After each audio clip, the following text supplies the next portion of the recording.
নিউটাউনে হিটকোর জমি বিক্রির নামে প্রতারণা করায় এক মহিলা গ্রেপ্তার হলো বিধাননগর গোয়েন্দা পুলিশের হাতে।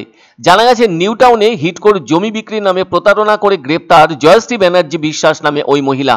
দমদম এলাকা থেকে তাকে গ্রেপ্তার করে বিধাননগর গোয়েন্দা শাখার পুলিশ।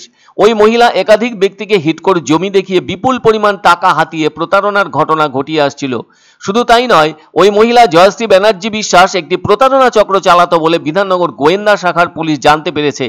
আবার এর আগেও গোয়েন্দা শাখার পুলিশ দুজনকে গ্রেপ্তারও করেছে। ফলে ধৃত দুজনকে জিজ্ঞাসাবাদ করে গোয়েন্দা শাখার পুলিশ ওই প্রতারক মহিলার পরিচয় পায়। এদিকে তদন্তে নেমে পুলিশ আরও জানতে পেরেছে ওই মহিলা একাধিক ব্যক্তির কাছ থেকে কয়েক কোটি টাকা প্রতারণা করেছে হিটকোর সরকারি জমি পাইয়ে দেবার নাম করে। ধৃত মহিলাকে শনিবার বারাসাত আদালতে পেশ করা হয়। এরপর নিজেদের হেফাজতে নেওয়ার জন্য আদালতের কাছে আবেদন জানায় পুলিশ। এছাড়াও জমি প্রতারণা কাণ্ডে আরও কারা কারা যুক্ত আছে সেসব জানতে তদন্ত করছে পুলিশ। হিটকো হলো হাউজিং ইনফ্রাস্ট্রাকচার ডেভেলপমেন্ট কর্পোরেশন। রাজ্যের পুর ও নগর উন্নয়ন দপ্তরের অধীনেই ছিল হিটকো। ওই গুরু দায়িত্ব সামলাচ্ছিলেন মন্ত্রী ফিরহাদ হাকিম। আর হিটকো এলো রাজ্যের মুখ্যমন্ত্রী মমতা বন্দ্যোপাধ্যায়ের অধীনে বলে নবান্ন সূত্রে খবর। বলতেই হয়, রাজারহাট নিউটাউনে উন্নয়ন সংক্রান্ত যাবতীয় বিষয়ে দেখাশোনা করে থাকে হিটকো। নিউটাউনে নগরের যাবতীয় পরিকল্পনাও করেছে হিটকো। দপ্তর বদলে রাজ্যের কর্মীবর্গ দপ্তরের অধীনে এলেও হিটকোর চেয়ারম্যান পদে বদলের সম্ভাবনা এখনই নেই বলে মনে করা হচ্ছে।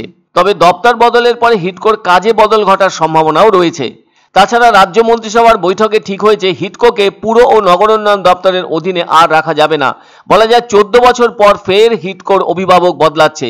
এমন প্রশাসনিক সিদ্ধান্ত রাজনৈতিকভাবে ভীষণই তাৎপর্যপূর্ণ বলে মনে করা হচ্ছে। প্রসঙ্গত বলা যায়, দেবাশিস সেনের পর হিটকোর চেয়ারম্যানের দায়িত্ব সামলাচ্ছিলেন রাজ্যের পুর ও নগর উন্নয়ন মন্ত্রী ফিরহাদ হাকিম। সূত্রের খবর, চেয়ারম্যানের পদ থেকে তাকে সরিয়ে দেওয়ারই সিদ্ধান্ত নেওয়া হয়েছে। তবে মুখ্যমন্ত্রী মমতা বন্দ্যোপাধ্যায় পর্যালোচনা বৈঠকের মাধ্যমে পরবর্তী হিটকোর চেয়ারম্যান কে হবেন তা ঠিক করবেন বলে সূত্রের খবর। নিউটাউনের উন্নতিতে গুরুত্বপূর্ণ ভূমিকা রয়েছে হিটকোর। রাজারহাট নিউটাউনকে ভবিষ্যতে স্মার্ট সিটি তৈরি করতে বিভিন্ন উদ্যোগ নেওয়া হয়েছে এই সংস্থার তরফে। বর্তমানে হিটকোর এমডি পদে রয়েছেন রাজ্যের প্রাক্তন মুখ্য সচিব হরেকৃষ্ণ দ্বিবেদী। উল্লেখ্য, বাম আমলে হিটকোর চেয়ারম্যান ছিলেন তৎকালীন আবাসন মন্ত্রী গৌতম দেব। যাই হোক, ওই প্রতারক মহিলা ধরা পড়ায় এই জমি কেনার ব্যাপারে দুবার ভাববেন প্রতারিত হওয়া জমি ক্রেতারা। ধামাকা ধামাকা ধামাকা, সানরাইজ মার্বেলের নতুন শোরুম শীঘ্রই আসতে চলেছে জলপাইগুড়ি গৌরীয় মঠের পাশে নতুন করলা সেতুর কাছে।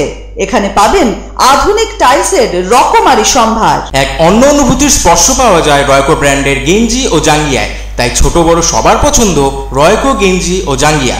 প্রস্তুতকারক জয়মনি হোশিয়ারি, কলকাতা। আনন্দ সংবাদ, আনন্দ সংবাদ। 30 বছরের নির্ভরযোগ্য প্রতিষ্ঠান ইন্দ্রমণি রাইস মিল। আমাদের কয়েকটি জনপ্রিয় ব্র্যান্ড হলো তাজ, বরলি, খুশি ইত্যাদি।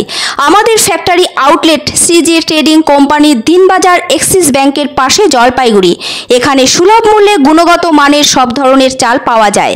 Phone number 9547029475। পছন্দসই সেরা খাবার খেতে হলে সোজা চলে আসুন রুচিসম্মত আধুনিক মানের রেস্টুরেন্ট রাজদরবারে। কেননা এখানেই আপনারা পাবেন ভোজনের রাজকীয় অনুভূতি। শুধু পুজোর সময় নয়, সারা বছরই রকমারি খাবার সরবরাহ করাই এই রেস্টুরেন্টের আভিজাত্য। আমাদের ঠিকানা রাজদরবার, রাহুতবাড়ি, বাবুপাড়া, জলপাইগুড়ি।